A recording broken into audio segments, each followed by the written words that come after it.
ഈശോ മിശിഹായ്ക്ക് സ്തുതിയായിരിക്കട്ടെ. വലിയ നോമ്പിൻ്റെ പുണ്യദിനങ്ങളാണല്ലോ.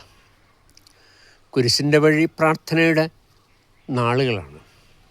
ഒത്തിരി നല്ല മനുഷ്യർ എല്ലാ ദിവസവും കുരിശിൻ്റെ വഴി പ്രാർത്ഥനയൊക്കെ ചൊല്ലുന്നുണ്ട്.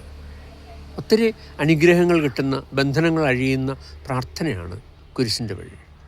ഈ കുരിശിൻ്റെ വഴി പ്രാർത്ഥനയിൽ ഒന്നാം സ്ഥലത്ത് നാം ധ്യാനിക്കുന്നത് ഈശോ മരണത്തിനായി വിധിക്കപ്പെടുന്നതാണ്. എല്ലാവരും ഈശോയെ കൈയൊഴിയുന്ന രംഗമാണിത്. 4 നാൾ മുമ്പ് ഓശാന പാടിയവരാരും ഇന്നില്ല. ഗത്സമേനിയിൽ ഈശോ അറസ്റ്റ് ചെയ്യപ്പെടുന്ന സമയത്ത് ഈശോയുടെ ശിഷ്യഗണങ്ങളെല്ലാം ഓടി ഒളിച്ചു. ഈശോയുടെ ഒരു സ്റ്റേറ്റ്മെൻ്റ് ഉണ്ടായിരുന്നല്ലോ, താൻ ദൈവപുത്രനാണെന്ന്. ആ ദൈവപുത്രനാണെന്നുള്ള ഒറ്റ സ്റ്റേറ്റ്മെൻറ്റിൻ്റെ അടിസ്ഥാനത്തിൽ കയ്യഫാസ് പറയുകയാണ്, ഈ മനുഷ്യൻ വധശിക്ഷയ്ക്ക് അർഹനാണെന്ന്. പക്ഷെ വധശിക്ഷ നൽകാൻ കയ്യഫാസിന് അധികാരമില്ല.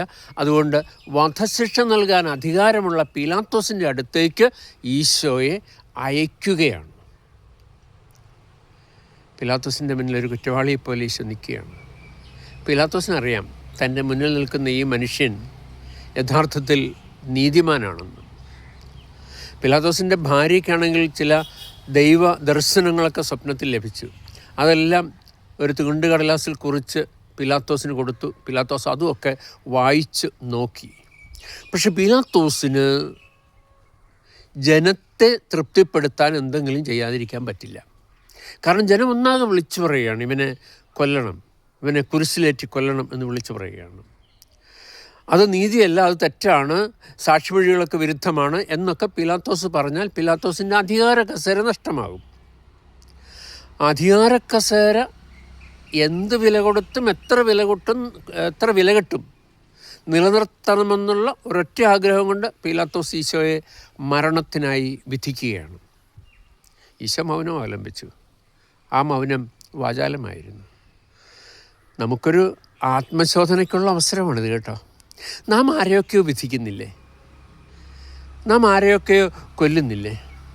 നമ്മെ എതിർക്കുന്നവരെ, നമ്മുടെ അധികാരത്തിനും നമ്മുടെ സ്ഥാനമാനങ്ങൾക്കും പദവികൾക്കുമൊക്കെ ഭീഷണി ഉയർത്തുന്നുണ്ടെന്ന് സംശയിക്കുന്നവരെ. നാം കൊല്ലുന്നത് ആയുധം കൊണ്ടല്ല, നാം കൊല്ലുന്നത് പലപ്പോഴും നാവുകൊണ്ടാണ്. അതുകൊണ്ടല്ലേ പ്രഭാഷകൻ പറയുന്നത് വായ്ക്ക് വാതിലും പൂട്ടും നിർമ്മിക്കുക എന്ന്. നാം നാവുകൊണ്ട് കൊന്നവരെയൊക്കെ ഈ സമയത്ത് ഓർക്കാം, അനുതപിക്കാം. ആമേൻ.